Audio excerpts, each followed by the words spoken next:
Hello and welcome to the Crystal Vision podcast, where we dive deep into the strategies and energetics of business, money, and mindset mastery so as to create the next generation of wildly wealthy women. My name is Olivia Clare and I'm a serial entrepreneur who is obsessed with giving you all of the tools that you need to create your crystal clear vision of success. Each week, you will hone in on your unique zone of genius and embody the highest version of yourself to reverse engineer your way to your dream life. If you're ready to let go of the hustle and effortlessly call in more money, more growth, and more fulfillment, stay tuned. Okay, I'm going to make this short and sweet today because I really just want to let Daryl Urbanski do the talking. He has helped businesses to generate millions of dollars through online automated income streams. He is founder of The Best Business Coach and host of the Best Business Podcast, and he's an all-round legend. You do not want to miss what he shares on the Crystal Vision podcast today. So please welcome Daryl Urbanski. Hi, Daryl. Welcome to the Crystal Vision podcast. How are you doing today? I am wonderful. Thank you for being here. It's an honor and a pleasure. I appreciate that. I'm so excited to have you on. Some may say you are the best coach, right? You are an online business expert and coach, host of the Best Business Coach podcast. But I am sure, I'm 99% sure that you did not come out of the womb strategizing and being all about business stuff. So right. my question is, when did this all start for you? Well, it's an interesting story. So I've been entrepreneurial since I was a kid. Like I did the paper route. I'm from Canada, so I shoveled driveways, the snow from driveways to make a little bit of cash. And actually, my first marketing campaign ever, I was 17. I traveled Canada for 9 months. I did this leadership program called Katimovic. I got to live with 10 other kids, half boys, half girls. We spent 3 months in British Columbia, 3 months in Alberta, 3 months in Quebec. And everywhere you lived, you had a full-time volunteer job. Like I worked at an Indian band office. I worked at a middle school, and I was a mayor's assistant. And that was your full-time day job. But every night, the 10, 11 of you were instantly signed up as volunteers for anything going on in the community, any community events, anything, you're just free help. And so I got just a ton of life experience from that, obviously. I mean, I felt like I did more in 9 months than a lot of people do in the first 20, 30 years of their life. And when I finished, I loved British Columbia so much, I wanted to go back out west. So I went online and I found some online classifieds. I called this lady, rented a room in her house. I'm 17, turning 18. I dropped all my stuff and packaged it up, threw it on a bus to ship out west.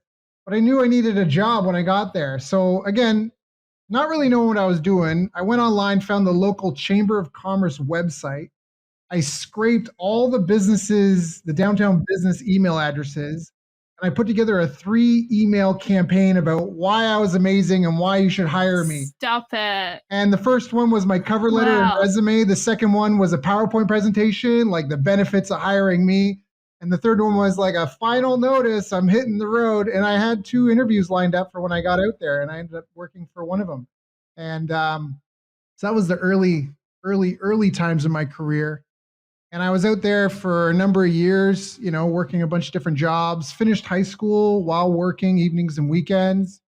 A friend of mine, he'd lost his dad and his mom had a car accident and had severe had handicaps, we'll just say, to overcome.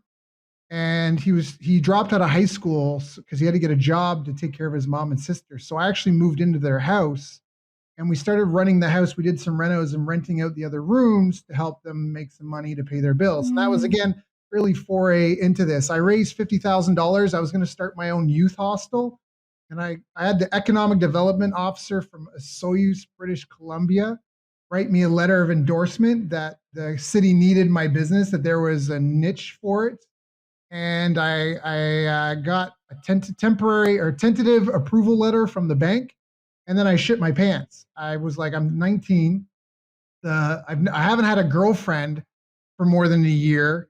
My biggest purchase was my car. I spent 2, 3 grand on, and I went against my mechanic friend's advice and regret it. If I do this, I'm marrying this money, and I will, if I fail, I will spend the rest of my life paying it off. And so I didn't do it. And then I just floated for a couple of years, sort of lost. Like, what do I do now? And then I decided to move back to Ontario to live with my adopted parents and just be a good son and, like, dedicate myself to the family and whatever they needed. And I moved back for about 6 months or so. And then I met a girl. And on the bus, when we met, we talked about going to Japan. She had gone to Japan and taught English the summer between her third and fourth year at university. And she managed to pay her expenses to be there and bank 10 grand in just their summer months. And so she wanted to go back because she was graduating and she wanted to pay off the rest of her student loan. And I was doing martial arts at the time. And I was like, beautiful woman, go to the motherland of martial arts, make a ton of money. I don't know. Maybe I just want to stay in my home. So we went, right? And I quickly realized that I can make a lot more money working as a freelancer than working for these companies. I was getting paid $60 an hour in some cases versus like 21, $25 an hour elsewhere. So I started off as a consultant, and I started, I got involved in all, not just English, teaching English, but in Japan, because you're not Japanese, there's always an English teaching component to it. But I worked for a consulting firm, Seven Seas Consulting. They had clients. Microsoft was their biggest client. I never got to go to Microsoft. I didn't have the credentials, but I worked with Johnson and Johnson, Tokyo Electron, Shinsei Bank. I used to work at their headquarters. I'd go there a couple times a week. We did things like team building. I remember once like laughing to myself, like, I'm getting paid $60 an hour to run around playing paintball and shoot Sony executives. Like, what is going on here? So that was kind of my thrust into being self-employed. That, hey, if I do this versus just show up and have someone fill my calendar for me, I can make exponentially more money. And that was like the early stages into business. I don't know. You want me to keep going, Wow. or yeah? I'm just I can talk about me all day. It's amazing. I do. Yeah. Well, that's the early stage. How did you get to where you are now? Like, what is the rest of the story, I suppose? Well, it actually fits in from there. So when I came back and I was back in Canada, we'd end up spending 3 years in Japan. And when I came back to Canada, we started working. I wanted to get into real estate. Got a job supposedly to be an apprentice for a property management company. He said, before you can manage, 5,000 units, you need to know what it's like to be a superintendent. So my girlfriend and I at the time, we started working as superintendent. I think this was probably around 2008. And when the economy crashed, all of a sudden, all of our training appointments disappeared, and we were just superintendents of two different buildings, about 180 units between the two of them. But obviously, that wasn't my passion. Mopping floors, fixing light bulbs, you know. And I was running a rec club. So I'd been doing Brazilian Jiu-Jitsu at Rickson Gracie's gym in Tokyo. Rickson's a living legend in the sport. Like, the who's who of Jiu-Jitsu, submission grappling would come through. That's where I got my blue belt. And so now I was in my hometown, small town Canada.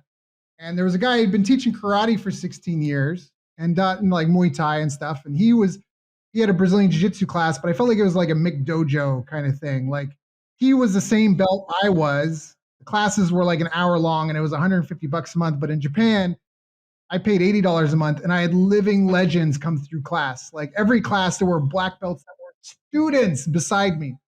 So I was like, I'm not paying $150 to learn from this guy. No disrespect to him, but I think you can understand the contrast.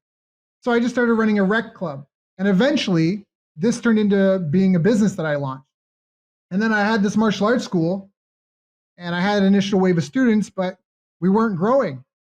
And so I was reinvesting everything I was learning back into my education, paying thousands per month to be mentored by people, flying.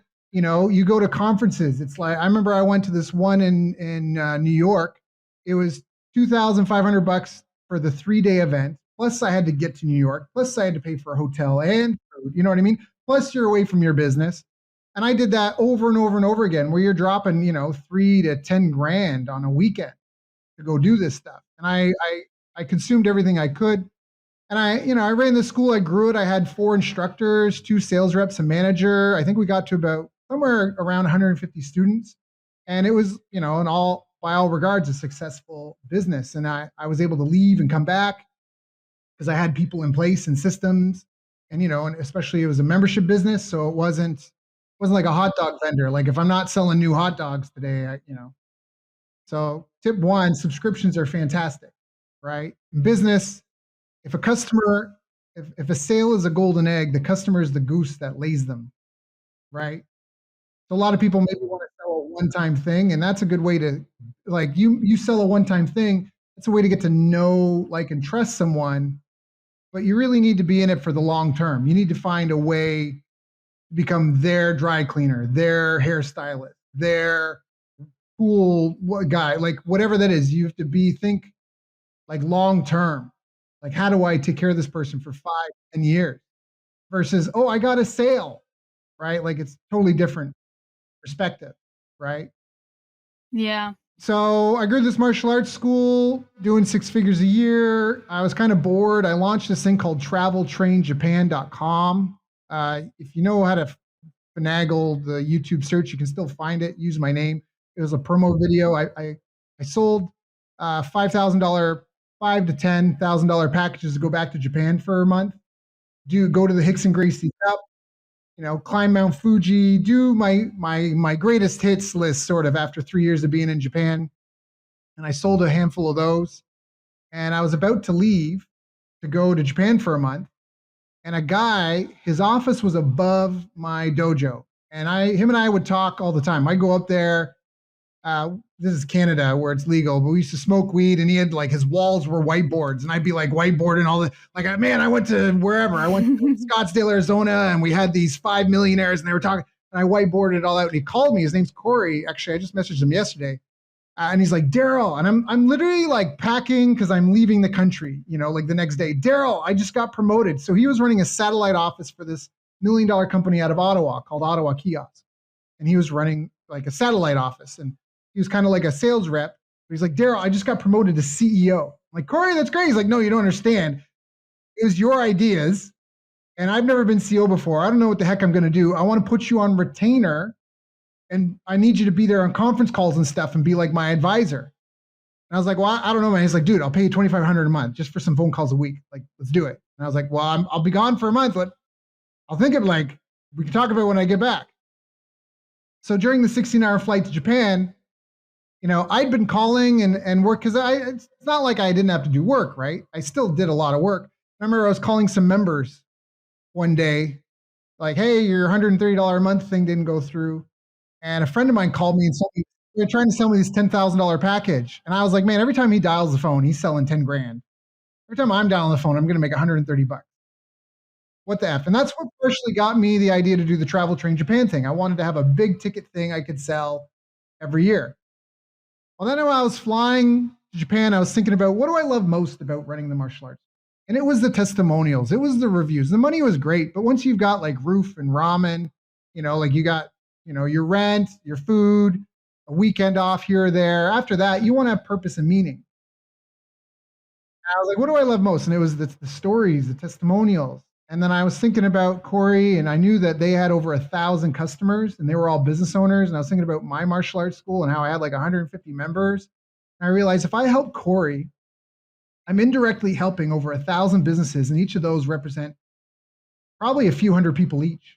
I felt like I could have an exponential impact on the world. So when I came back, I told Corey I'd do it. And I'd gotten other friends, a friend that had a flower shop, another guy was a mechanic, and they'd started having like growth too, like they were shocked how well some of the stuff was working. So I don't want to say slap together, but I wrote 3 business books for busy people. So they're short. They're like 50 pages, 60 pages. I put them up on I love it. Yeah. And then I put them up on Amazon, and it was sort of a market test. Like what were people spending money on? One was about lead gen. Another one was about, business systems. And anyways, the one that took off was Ancient Secrets of Lead Generation, Your Guide to Better Leads with Less Effort. And it started taking off. And I preached, I marketed it. I got it hit #1 on Amazon for the top 100 of marketing and sales. number 4 or 7 Wow. overall. And I used that to get on local television and radio and newspaper. And I put together a local business coaching group. And I'm skipping some details, but fast forward through the grapevine, I got connected with John Assaraf, who's the guy from the movie The Secret. And he's the vision board guy. So he was the one, when he was 19 in Montreal, he cut all this stuff out of a magazine and put it on a cork board. Like, this is what I want in my life in the future. Fast forward, he's in his 40s. He's made a ton of money with Remax real estate. And his son needs something. He's going through the garage, through the boxes, and he pulls out this cork board from when he was 19. And he realizes he cut out a picture of a house from a magazine, and that's the house he's living in. And that was his contribution to the movie The Secret. And he connected with me, and he offered me $100,000 US a year, plus 2.5% of everything I helped him make, and $30,000 as a signing bonus if I went down to San Diego and helped him grow his business. So I took the 30 grand. I paid off, some contracts, members that had paid me in advance, some bonuses for people that had worked with me. Because his claim to fame was also he had built a couple of multi-million-dollar businesses. So I wanted to see what I could learn from him. And I went down there, and to kind of get off my soapbox, my big long rant, applying the same stuff that worked for Corey's business, that worked for my martial arts school, applying that to John's, where it was a digital product that anybody, with a credit card basically online, you could reach online. We did $1.6 million online in 8 months with a single marketing strategy, over $3 million as a company as a whole. And I went on to repeat the success with a few other clients. And, I went back to Canada. I got stuck in Canada with a visa issue that kept me out of the United States. And I was just, yeah. And then I ended up giving my adopted parents some money to help them retire. I went to Toronto for 6 months. I rented a 4-bedroom, 4-bath house. I got my cousins to move in with me. They were all like under 20. One of them was couch surfing at the time. I helped get my uncle sober and cleaned up. And then after that, I felt like I, kind of showed my gratitude for being, my adopted parents taking care of me and helped that family. I kind of had a mini retirement, and I went to the Philippines, which I'd already been visiting a couple of times because I'd already been outsourcing help from the Philippines online. And I kind of took a 2-year mini retirement. I went to this tropical island called Palawan. I'm still in the Philippines right now at the time of this recording, after having gone around some other places. And anyways, it's kind of full circle. I mean, there's details in there, but that's sort of the trajectory. So much amazing. I'm like overwhelmed with all of that because it's just so incredible. I think one of the things from all of that I really want to ask you about or get more into is just quite obviously you have lived a life, or many lives, if you will. There's so much that you've done and seen and experienced. And like I said, when we first jumped on, I really felt this life force energy from you that's like, happy to be here. I can, getting everything done. And you're not just experiencing success in business and helping other people with their businesses, but also personal fulfillment and personal joy. So what would your secret be? Like, if I had to ask you what your secret is to living a life that is big and satisfying in so many different ways, what would that be? This is a great question. There's a movie I saw as a kid that really inspired me, and it's called Groundhog Day. And in the movie, it's about this guy who's kind of he's got a bunch of character flaws, and, he's a little bit abrasive. And he goes to this town for days. I think he's a journalist or a news anchor or something. And he has this day, and then he goes to bed and he wakes up and he's reliving the day he just had. And the whole movie is him. I've seen it. It's right. Good. The whole movie is him reliving the same day over and over and over again. And, spoiler alert, the movie continues him stuck in this day, and he's frustrated, and he goes through, almost like the phases of grief, denial, and, anger and all this. But at the end of the day, he just kind of submits to his fate. And he realizes if this is his destiny to relive this day every day, the best thing he can do is make it the best day ever. So all of a sudden he really starts investing in people. He really starts making sure everybody he touches has a great day. And that really left an impression on me. So I've always lived my life. Like if you look outside your window right now and you see birds flying around, there's no such thing as a weekend or holiday for those birds. Like they can't be, they're not going to go, hey, cat, my day off. Like whatever. Hey, little chicks, I'm kind of tired today. I'm just going to have a me day. Can you just not eat today? So it's really a social construct. And so I kind of, and I'm spiritual, I'm not religious, but I figured, 6 days on, 1 day off was good for God. Jesus, probably good enough for me. And so I've always just been of the mentality that I need to live my life as if all I could do is repeat the same day over and over, and I'll be happy where I end up when I'm 80, 100. 6 days a week, and the 1 day is sort of like a catch-all, whatever, laundry or whatever you need to do. And that's probably one of the biggest tips, because we all have visions of the future we want to live in. We all have things we wish about ourselves. And, if it's important to you, it's something you should do every day. I always say, like, I have a program where we coach people on their habits called Habit Hero. And, we always say, if you want to get paid daily, you need to generate leads daily. A lot of people don't realize that.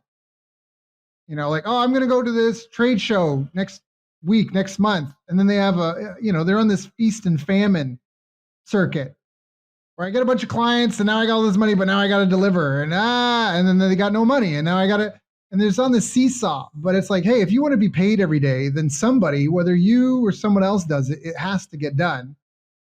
And that's like the first step, just actually starting to build something that'll grow and that's sustainable. And of course, there's seasons to a business too, but it's that concept that if it's important, it's something you should do every day. I don't work out 3 times a week. I work out every effing day of my life except for one. I have an active rest day, and then I have a full rest day, but silence is part of music as much as sound is, right? Without a pause between the beats, there'd be no melody. So I have a recovery day. It's intentional rest. It's not out of lethargy or sloth. So, I'm 39 right now. I can handstand walk 25 feet. I can almost back squat 2 times my body weight. I just keep hitting new peaks. I built a business that can serve 10,000 people scalably, right? Making sure everybody has the same quality experience. But it's not, it's like a 16-year-old thinking they're going to be in the UFC next year. Like it's going to be, it's years of focus on the critical few things that matter. So I don't know if I answered your question, but people wish they had a fitter body. You don't eat well 1 day a week. You eat well every day of the week. And I think physical activity is a good place to start in terms of that. Like you mentioned something. I forget how you said it. You mentioned something. Oh, you said you love my energy. And I was like, that's a dirty little secret. People want to be productive. So they buy these day planners and they schedule their day.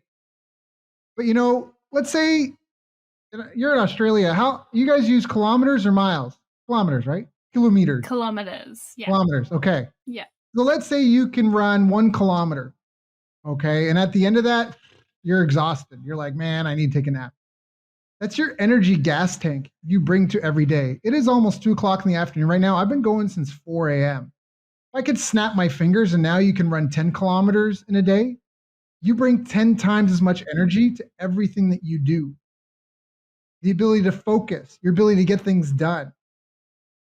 There's a huge relationship between, it's like when they say, even in terms, and it's not just being active. It's like even sleep is super important. Truck drivers in most countries, by law, they have to get a certain amount of rest as per however many hours driving on the road. And that's because there's endless studies showing that sleep deprivation is the same as performing intoxicated, drunk. If you're trying to drive a truck and you're only on 3, 4, 5 hours of sleep, it's like you've had 5, 6 beer. Now take the business owner that's on this hustle grind. I'm a hustle every day. I'm a sleep 3 hours. And they stack intoxicated, drunken judgment calls and decisions on top of another, on top of another for 365 days. Is the compound effect of that going to take them where they want to go? You know what I mean? So Yeah, there's, I 100% agree. coming back to answer your question, fix your 21-day or 24-hour day habits. Yeah. And I think a key theme from what you've said there as well is being very intentional about everything, because you have to sleep. So are you being intentional about how you're sleeping? You have to eat. Are you being intentional about how you're eating? You have to work. Is there intention there? And so whatever it is that you decide to do, it's not about necessarily the habit even itself, but are you being very intentional, or are you just letting it float by? And I think that is really the core of like taking back your power. And with taking back your power, you would have, I imagine, this incredible feeling of energy. This is such a good episode so far. I'm trying to find my questions because I've gotten so sidetracked with just you. It's amazing. Okay, let's talk about we'll come back down a little bit and just talk about numbers for a second. So you've been able to create, like, for yourself, for other people, 7-figure automated income streams from scratch. So can you tell us how you reach that figure? Because a lot of people, and I think a lot of people, when they're thinking about 7 figures, it's kind of like how we can't conceptualize the difference between $1 million and $10 million, right? So that I know the difference between 6 and 7 figures is massive, and then 8 figures even more. So can you help break us down how you actually got to that number, considering how big of a difference it is and what a different sort of ballpark it is as well? Yeah, I'm happy to. So right now, I've just been looking on my computer for this graphic because it breaks down how to make $1 million. So to make $1 million, you can sell a $200 product to 5,000 people. You can sell a $500 product to 2,000 people, right? If you've got a $4,000 product, you only need 250 sales. If it's a monthly subscription, if you can get 5,000 people paying you $17 a month for 12 months, that's $1 million, right? If you can get 1,000 people to pay you $83 a month for 12 months, that's also $1 million. So, it's basic kind of arithmetic. You could say it, traffic. And so that's first part is what's the goal and what kind of volume sales do we need, right? If you're planning to bake 5 pies, it's a different mindset than if you're trying to bake 500 pies. So I always say there's the rule of 10,000. How would you handle 10,000 inquiries? How would you qualify 10,000 prospects? How would you take 10,000 orders? How would you deliver 10,000 of whatever you do? And maybe you don't have that scale, but thinking with that mindset is really important, right? So that's one. Second is you have to think of the business as a process. You have to think of the whole customer journey. And you don't necessarily need to make those sales on the front end, upfront sale, right? You can sell. I've done this before. I bought someone's book, cost me what? $10, and then I bought their course for $200, and I paid $5,000 for the coaching program. So there's a number called lifetime customer value. So if you're selling something and your profit after all your expenses is only $1, and you want to make $100,000, and you need to make 100,000 sales. Now, that's it's a simple explanation, but it doesn't mean it's necessarily easy, right?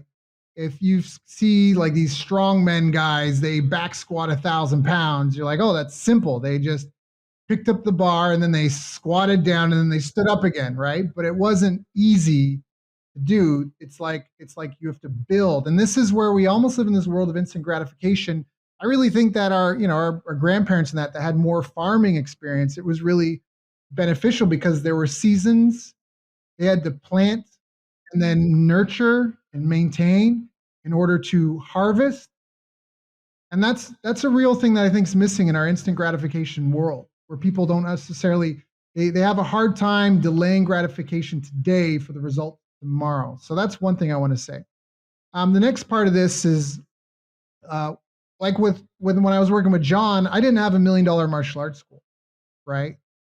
It was a local based business. But when I went and worked and worked with a guy that we were using code and media, it became infinitely more scalable. Now you should crawl, walk, run. He didn't start off there. And this is, I think, like it's so cheap to send an email. Before email, people had to use snail mail. But now you're paying for a letter, you're paying to have it printed. So the money attached to it meant that it was better quality advertising and the mistakes were more costly. Now I can just write an email, click bloop, and I can spam 10,000 people. And again, it's this instant gratification part where, you know what I mean? It's like some of the fundamentals of maybe thinking about, like, you get what I mean? Like thinking it through more. But code and media are very scalable. So like with John, I was lucky that he had already worked in small numbers and small groups. And then we created a program. Like a book is a way you can put your knowledge into something that you can give to 100,000 people and everybody has the same experience, right? That's the thing. A lot of people, they do custom work. I'm an agency, but I'm doing this for this person and that for that person and that for the next person. Problem is, if it's all custom and if it's all creative, you can't systemize it. You can't train someone else to do it. You can't have a way to measure quality control. So it's always on your own shoulders. So it really helps that if you look at McDonald's, I can go to any McDonald's almost anywhere in the world and a Big Mac is a Big Mac.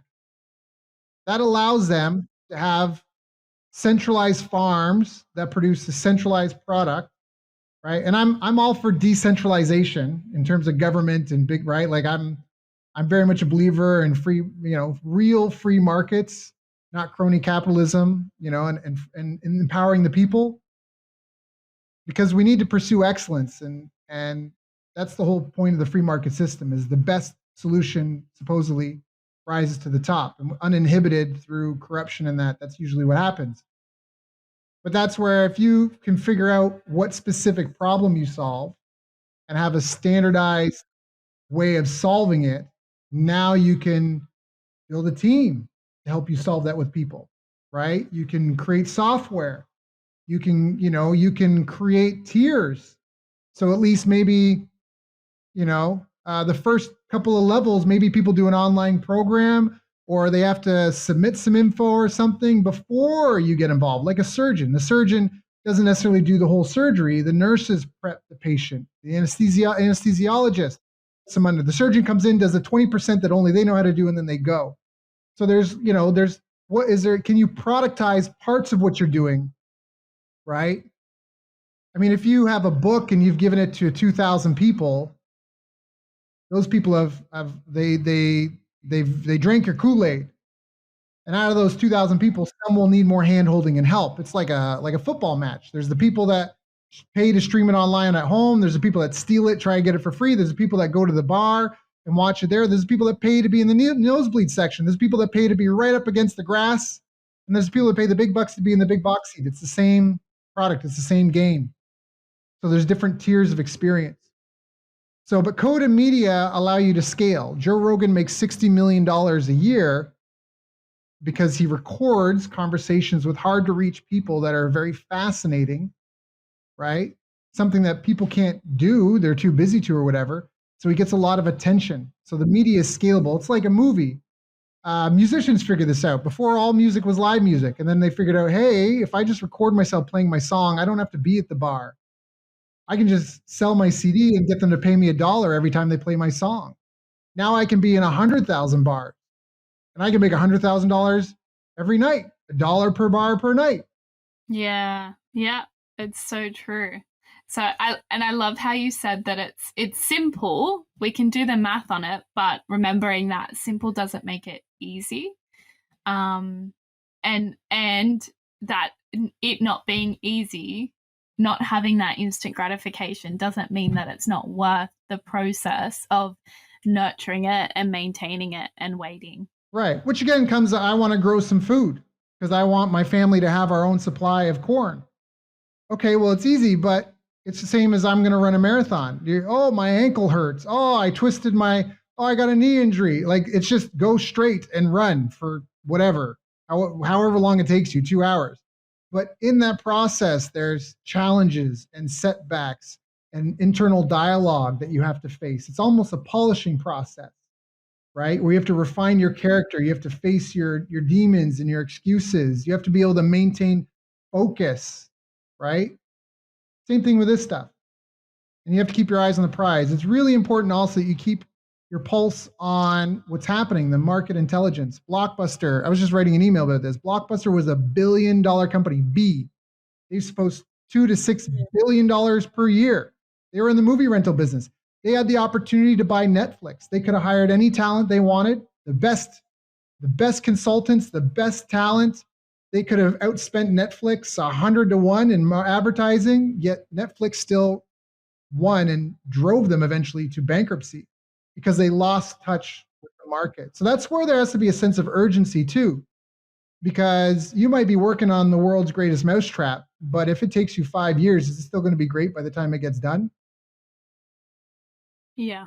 So you know that's which is so relevant in this industry as well when things move so fast. It's 70% done is perfect, not 100%, because by the time you get to 100, the market's moved. Right. Well, Elon Musk made $350 million. I'm going to say this again. He made $350 million pre-selling a car he had no factory to make and no team to help build, asking people to do $1,000 refundable down payment for a low price, car. So he pre-sold it. He tested the market's desire and hunger for something. He had people put their money where their mouth was, and then he went and made the product for them. So there's other ways to do it too. You don't necessarily have to build it and hope they come. You can just give people a really clear outline and a minimum viable product and go, hey, right? So, and the power of branding is really shown there as well. If you can make that much money from a product that hasn't released yet, right? How strong is his brand as well? Right. Well, a brand is just a reputation. So this is a great conversation because a lot of people want to talk about marketing. So marketing is getting your message out there, typically with an offer. Depending how you're doing it, you're either one step straight to sale or you're two-stepping it, which means you're asking people to raise their hand, say, hey, I'm interested in more info. And then you click their info and try to, win them over. But over time, you develop a reputation. That is your brand. Okay? Branding is not going to get you sales alone, but building a brand is very, very, very lucrative. But it's something that happens like any relationship built. It's not a one-time event. So through your marketing, and this is where, again, it's best to maybe, crawl, walk, run. Maybe do some one-on-one face-to-face sales before you try and do an online marketing promo. Because if you can get one-on-one people, there's a saying in marketing, let the thousands tell you what the millions will do. Right? You do something often enough, a pattern emerges. So maybe you should do one-on-one sales and figure out what people are responding well to, right? And then you try and scale that. So all this stuff, like MySpace was a thing, and then it came and went, and all this. So it's really, it's about the psychology, it's about the people, the relationships, and it's about serving, really. Problems are markets, not demographics. There's a problem, and then you offer to help a specific stereotype experiencing that problem. And you solve the problem for them via a product or service. And if you can do it 5,000 times for $200, that's $1 million. There you go. There it is. I love it. I've got an interesting question. I'm really curious to hear what your response is going to be. So, what was your biggest mistake in business and what did it teach you? I'll give you two. Love it. Even better. I had two and they were back to back. So one was, that sucks. Well, it's fine. Nothing fails like success, right? That's a problem. When people start having success with something, they start thinking, I've got a golden touch. So I actually spent $50,000 in 2020 to research what does 100 years of research into business success have to say? We can talk about that in a minute. But my biggest failures probably was when I had my mini retirement and came to the Philippines. I decided to do that because I thought I had a golden ticket in terms of consulting. I had a waiting list of people that wanted to work with me. People paid $50,000 for me to work with them for a couple of months, right? To help them show them build and what we did. And so my first thing was arrogance in the sense that I thought that I was all hot and I knew there was a time zone difference, but I figured that I could make it work.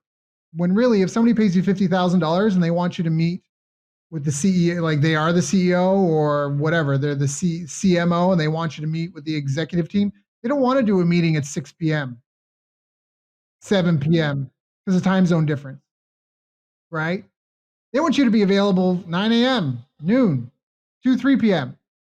So when I came to Asia and I kind of put all my chips in that basket, that was a bit of a rude awakening. Now I still was able to get clients, but I had to change my offer. And it was, the thing that was working great for me, the cushy thing I had before, it was there. But if I really wanted to make it work, I'd have to come back to North America. And the way my life was going and what I had in mind, I've always been an early adopter of things. Like I've been working online remotely since 2010, 2012.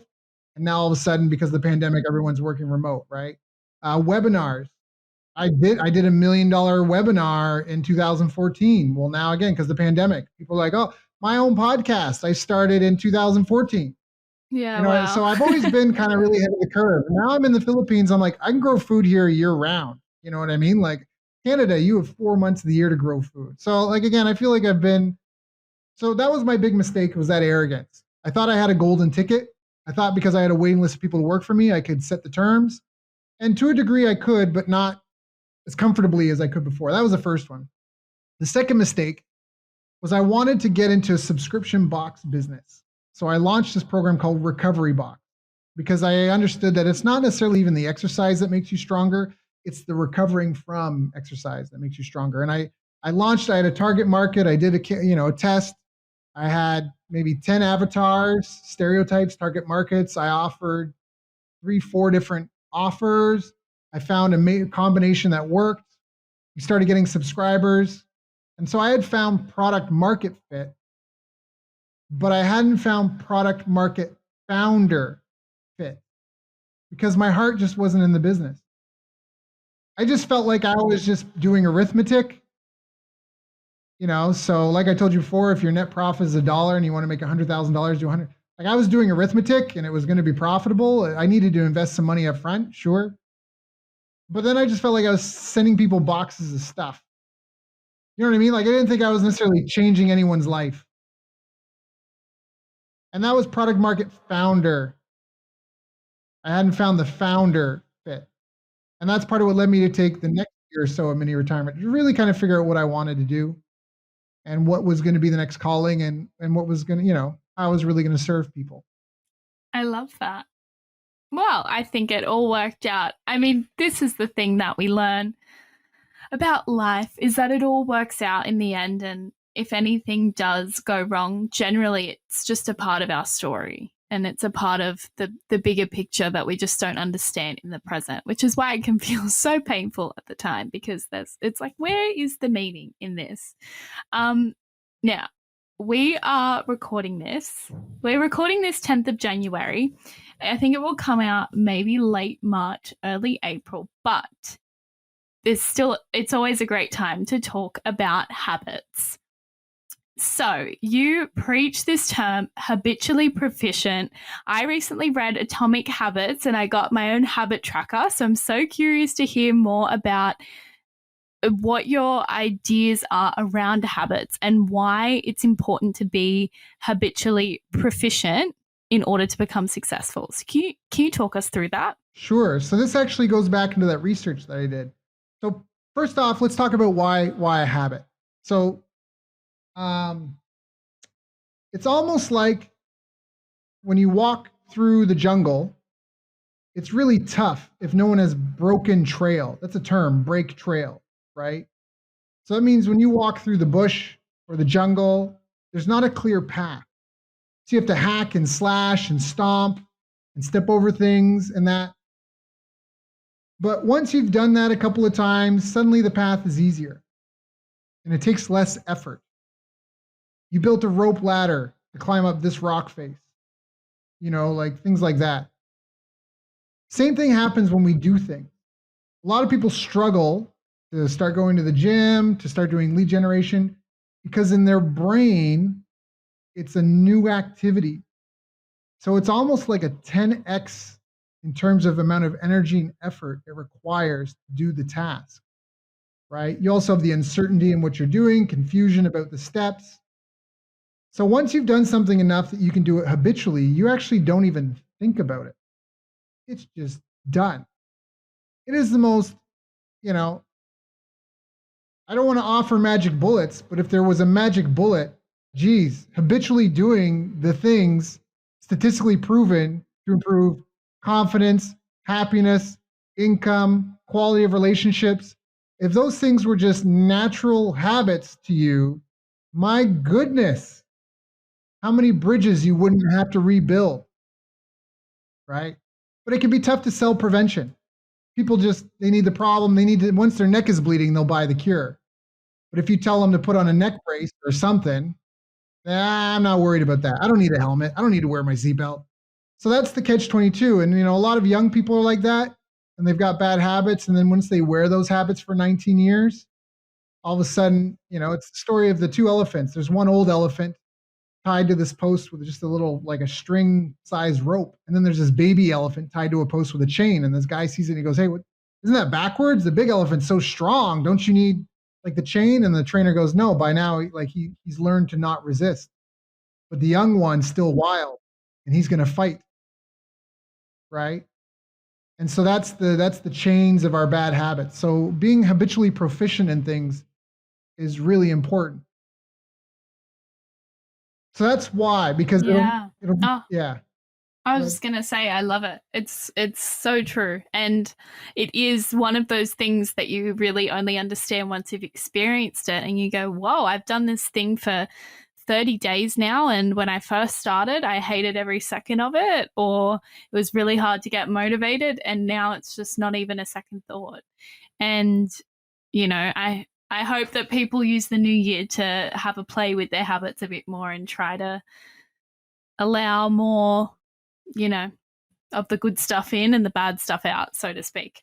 Yeah. Well, so something that's really important to remember is not everything in the jungle kills you and eats you. Some things just want to feed on you for as long as possible. So there's all sorts of influences on us to manipulate our habits. Cigarettes are a great example. There is not a single benefit to smoking cigarettes. I was a smoker for 5 years. Okay. In Canada, the way the taxation of products works for certain categories, you could say, because I don't know if it's going to stay, but we had free healthcare in Canada. Certain products would be taxed more to offset the extra cost those consumers cost the healthcare system. When I first started smoking cigarettes, it was $2.50 for a pack of 25 cigarettes. When I quit smoking, it was $4.50. Right now, it's almost $20 for a pack of cigarettes. And that's all to prepay for your medical bills. Okay? So that's all taxed to prepay for your medical bills. So that's an example of a product that became so wildly profitable that by the time that it became public knowledge how damaging it was, there was too much grease in the wheels to stop it because people were putting their kids through college. You've got a billion-dollar, multi-billion-dollar industry. What, you want us to shut this down? I was so shocked because when I went to Japan, in Canada, they were putting out laws like you can't smoke here, you can't smoke there. I went to Japan and they were giving away free packs of cigarettes in nightclubs because they want to get you hooked. Social media, it's so designed to get your attention. Hey, people are talking about you. Hey, you've been mentioned. Hey, right? Neon lights. There's a reason why neon lights are really popular in places like Vegas. It triggers your dopamine centers. So, this is where we live in a world where, again, you've really got to be careful. Not everyone is your friend. Some things are just parasites. And that's where it really helps to know where you want your life to go and then audit your day and go, is my daily routine going to get me there? Do I really need to be watching 4 hours of sitcoms every afternoon? Right? Are you a producer or a consumer? It costs to consume. You make when you produce. You produce food. But that means I got to put energy out there. Oh, I just want to sit in my chair and click some buttons. I want to play this one-click video game. It gives me a sense of reward. because I click this one button 7 times, then I see an ad, and then all of a sudden I've got some stars, and wow, look at that, I got 3 stars. Aren't I amazing? Let me keep clicking this button. Right? You're laughing, but it's not, you know what I mean? Like, this is a real serious problem where there are percentages of the global population that are literally being herded like sheep in certain ways to make money for other people. So it's important that you're running the right races. I always said I don't have to win the race as long as I'm running the right races, which goes back to where I said if your day-to-day habits, if you were, or your 24-hour habits, if you were stuck in a 24-hour loop, but you still aged, are your habits so that you will love who you become and what you have done with your life by the time you're 80 or 100? Right? Tomorrow's the mystical land where 99% of human achievement is stored. Do it today, 5-10 minutes a day. Right? Yeah. Just a little bit every day. I love that. That's like my new iPhone wallpaper. Yeah, I didn't make it up. 99% of human achievement is stored in tomorrow. It's so true. It's so easy for us to look at our calendar and think, you know what? I can do that tomorrow. But you're as likely to want to do it tomorrow as you are today. Your motivation does not change in the magical land of tomorrow. So learn to get it out of the way now and reap the rewards later. Right. You put going to the gym down in your calendar for 3 days a week, but it's so easy to go. How many times did I go? I think I went twice. Did I go Tuesday? I don't know if I went Tuesday. But if I did it today or not, if it's a yes, no, did I do it today? You know damn well whether you did it or not. So, and something you mentioned is we're all going to die. Nobody gets out of life alive. And so there's a lot of things that we're afraid of that maybe don't matter. Nobody here, we're all hoping for immortality, but no one's figured it out yet. If they have, they haven't given us the secret. They're keeping it for themselves. So hope for the best, plan for the worst. Right? And so do it now while you can. Alan Watts has this great story he talks about, the dream of life, where he says, let's pretend that every night you went to sleep, you could dream a full lifetime, however many years of life you wanted to live. And in this dream, you could make anything and everything you wanted to happen. And so you go to sleep and you dream 100 years of a life as whoever. And then you wake up. You go to bed again the next day and you dream another 100 years of life as somebody else. And you do this over and over and over and over again. But now it's getting kind of boring because you always know the outcome. So then you go, you know what? I want to go to sleep tonight. And when I dream this 100 years of life, I don't want to know that I'm dreaming. I don't want to know that I'm going to wake up and it's all going to be okay. And as a person who lives 100 years perhaps, if every night you could dream 100 years of life, it's very possible you could dream the life that you're living right now. Right? Because you would get more and more and more riskier. Because at first, they're just, it'd be too easy. You dream all the pleasures you want, the easiest life. Oh, everybody loves me. But it's a dream. You know that you're going to wake up, after 100 years, it's going to be over. You start, getting riskier and riskier. And then you're like, I don't want to know. I want it to be a secret kept from me. And you could be dreaming the life that you're living right now. Yeah. This could all be a dream. Oh, it's so good. I'm going to come away from this and just feel, I don't know, I feel more alive. So I hope everyone else who is listening to this is feeling really motivated. I've got a question just about you, and it's, what are you currently most passionate about, whether it's in business or in life? Well, thank you for asking. So, I'm most passionate about my family and my health. Maybe that's in reverse order, my health and my family. First thing I do every morning is work out, try to fuel my body well for the day, but then I do the things I need to do to, be a productive member of society, and then everything else goes into, my daughter, my girlfriend, my family, relatives, people close to me. But in terms of something that's relevant to all the listeners here, I've kind of teased at it a couple of times. If you made it this far in the call, congratulations. I'm about to give you some big juicy nuggets. You may want to listen to this call a couple of times over. Oh, I mentioned yes. I spent $50,000 on research. So I have my own podcast. I've interviewed over 350 business experts. In 2020, I spent $50,000 to hire 7 research teams, kind of people, but they all had research and academic backgrounds.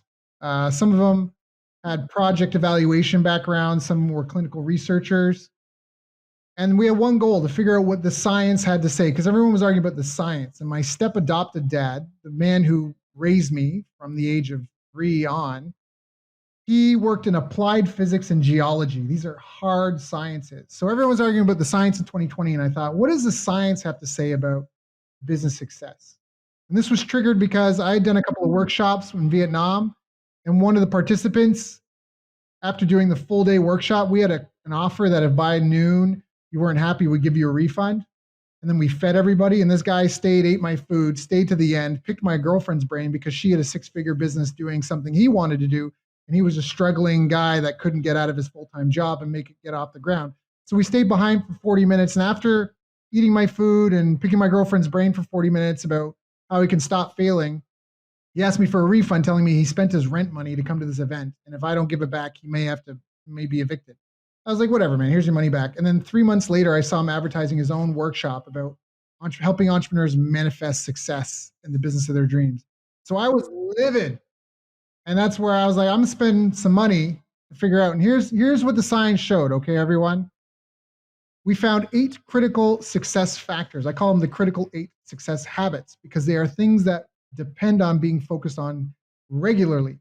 And you can look at almost any failure in business and easily identify where they fell short.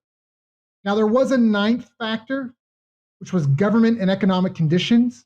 You can have a friendly government, a good economy, you can have a hostile government, or a bad economy. But what we discovered is that a small or medium-sized business owner, online, offline, doesn't matter what industry, all they can do is focus on optimizing their habits and their focus in these 8 categories. The first one is self-efficacy. The second one is market intelligence. The third one is marketing strategy. The fourth is sales strategy and skills. Fifth is strategic planning. Then we have business operations, money management, and business intelligence. I want to say these again, but I forgot I did them out of order that are in my mind. The first one's self-efficacy. This is your ability to be effective yourself and via others. Okay. So, and once we figured out, because we looked at like hundreds and thousands of meta-analyses. These are studies that summarize hundreds and thousands of studies, right? So if someone wants to say, what does the field of research say on this? They do a meta-analysis. So we did a meta-analysis of meta-analyses, also called a systemic review. And once we figured out these 8 umbrella categories, then we dived into each specifically to figure out what makes up that. So like self-efficacy, it's specific personality traits. Self-efficacy to succeed in business, it's personality traits like extroversion, right? You have to be willing to meet people. Even if you're an introvert, you have to act like you're extrovert sometimes, right? Leadership skills. When someone says you need to become a leader, what the heck does that mean? Well, we know it's specific. It's self-awareness skills, communication, cooperation skills, emotional intelligence skills, and adaptability skills. That's what leadership is. If you're not proficient in those areas, then your leadership skills are weak. And then the last one are personal disciplines. The list is long of people that sacrifice health to make money and then spent all their money to get their health back, right? We talk about it's not just time management, it's energy management. And so by being more fit, you have more energy, you're more mentally resilient, you can handle more stress. If you're sleeping well, you'll make better decisions, right? Like it just called compounds. So self-efficacy is like the foundation it all builds on. If you have a company full of drug addicts and people that can't stop smoking a pipe for 5 minutes, they're just not going to be able to focus. They're just not going to be as productive. You're going to be outworked by other people. The next one is market intelligence. We talked about Blockbuster. Newspapers used to be rivers of gold, and then things changed. Blogs came out, and newspapers had lost touch with the market, and they got decimated. Market intelligence. What is the problem we're solving? Who are we solving it for in terms of stereotype? Why is it a problem for them? How much does it cost them? Who else is solving this problem? What is emerging technology and trends in this field, right? Things like that. Then you have to come up with a strategic plan. So if there's a lake, there's going to be birds that eat fish, birds that eat insects, birds that eat nuts and berries, birds that eat other birds. So what's your strategic plan to find your spot in the ecosystem of that marketplace, serving that stereotype, right? So again, the lake is the problem. The stereotype is your niche in that market. Okay. You help these type of people solve that problem. And then after you've got self-efficacy, your market intelligence, strategic planning dialed in, and again, these aren't things that you stop, right? Again, Blockbuster's doing billions. They're like, we know the business we're in. No, you don't. Now you're bankrupt. Enron posted a $101 billion profit one year and filed for bankruptcy the next. So after you've got all that, then you have to have your marketing strategy. How do we generate leads? How do we get our message out there? How do we communicate with these people? Then you have to have your sales strategy and skills. We put those two together because, like, bring out McDonald's again. Their strategy is impulse level price points, and they sell in their marketing. So their sales staff are just order takers, right? But if you're selling jet planes or bridges, your strategy, therefore your sales skills may be different, right? After that, now you got money management. Okay. I've known people, we can go into that. VC money, everybody wants funding, but a lot of times debt burdens are not good. It's better to go lean. And there's like I mentioned, self-efficacy, there's subcategories of money management to help make sure you're set up for success. Then you have business operations. This is cybersecurity, your meeting rhythms, your hiring process, how you train and reprimand staff, your legal compliance. That's business operations. And business intelligence, that's the feedback loops. That's your dashboard. That's your car telling you how fast you're going, how much gas you got, those dashboards. So there's people that have everything else in line, but they're getting all these negative reviews. They're not in touch with and all of a sudden now the government steps in and goes, hey, you're doing false advertising, or hey, and they make it illegal for you to do business. So there's subcomponents to all those, but those are the 8 critical success factors. Each of them have things that we need to focus on habitually, some daily, some weekly, some monthly, quarterly. But it's the idea of that, the bottleneck is what you need to focus on. If your team can only serve 5 customers, but your marketing and sales work great, getting 10 more people isn't going to fix your scalability problem. Yeah. So important. I'm going to have to listen back to those 8, and it will be my morning Bible study as part of my habits. It's like, where can I focus today, or where can I continue to just take my business like further and further? I've got one final question for you, which is, what is your crystal vision for the future? So without revealing too much, what is it that you're working towards, so that in a few years' time we can listen back and go, yep, he achieved it all? Sure. Well, all right, I'll tell it all. I want to have a bunch of kids. Yay! Between a couple of women. I want to own a small subdivision where we all have homes. I want us to be growing our own food. I want us to have, I want us to be self-sufficient, food, water, power. I'm really big onto earth ships, which are these kinds of building where they collect rainwater and you recycle your own water in your house. So your kitchen water, the plumbing goes out to your garden. So you water your garden by taking a shower and doing your dishes. Because the main pollutant in it is nitrogen and phosphate, unless it's black water, but then you just have a septic tank. So I want to be self-sufficient that way. And then in business-wise, my mission is to help create 200 new multi-million-dollar businesses. How? Through science and accountability. We've got a program called Habit Hero, doing interviews like this to give away the knowledge for free. And if people need handholding, coaching, and support, we do business coaching and mentorship via daily habit tracking and weekly challenges to focus on things you may have neglected, to refine a habit. So a real simple is like, we start off just having people track sleep logs. And after a few weeks, we go into, did you get at least 7.5 hours of sleep last night? And every habit that you do successfully every day, you get points for. So we have a leaderboard. We've got coaches, and I'm in there too, and a whole community. And so between giving this info away for free, all that sort of stuff, what I love is that everything I do is about making this world better. I'm not selling drugs. I'm not selling alcohol. I'm not selling cars that pollute the environment. It's all about making people's lives better. So you can measure my success on, if we've got 200 people, 10 years time, we've got 200 people that said, hey, I hit $1 million and I did it with Daryl's help. And you can also measure my success if I'm self-sufficient, food, water, power, Starlink for internet, and also if I have a bunch of kids. Yeah. Oh, I love that. That's such a strong vision. And I love how clear you are in personal life and in business about exactly what you want. So I cannot wait to see. I have no doubt that all of that will happen and probably more within the next few years. So I'm very excited for you. Is there anything else that I didn't ask or any downloads coming through? Anything else you want to share with our audience today? I just hope everyone's found value in this. I really do, because the world needs you.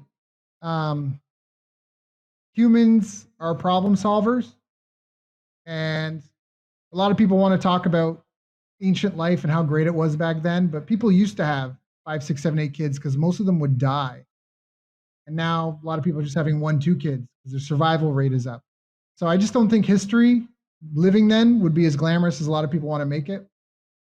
And today's thinking won't get us through tomorrow's problems. So I just hope people have been inspired. I just hope that they know that, no matter what they're going through, the world needs you, and it needs your gifts, and it needs what you can bring to the planet.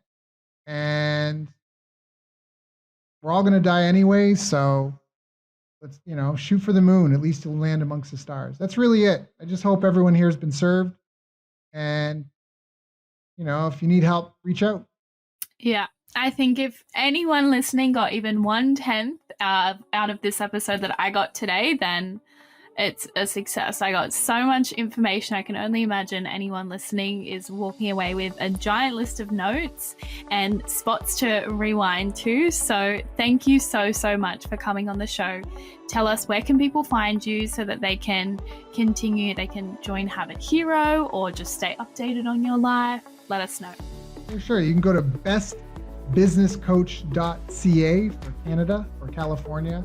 That's bestbusinesscoach.ca. You can also just look me up on all the platforms. We're on all the social media platforms, all that stuff.